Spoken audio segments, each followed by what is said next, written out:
നിന്നുള്ളിലെ മോഹം സ്വന്തമാക്കി ഞാനും, എൻ നെഞ്ചിലെ ദാഹം നിന്റേതാക്കി നീയും.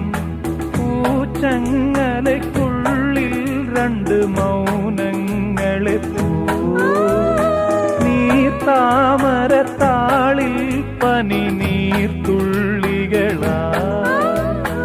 ഒരു ഗ്രീഷ്മശാഖിയിൽ വിടരും വസന്തമായി പൂത്തുലഞ്ഞ പുളകം നമ്മൾ. പൂങ്കാറ്റിനോടും കിളികളോടും കഥകൾ ചൊല്ലി നീ, കളികൾ ചൊല്ലി കാട്ടുപൂവിൻ കരളിനോടും.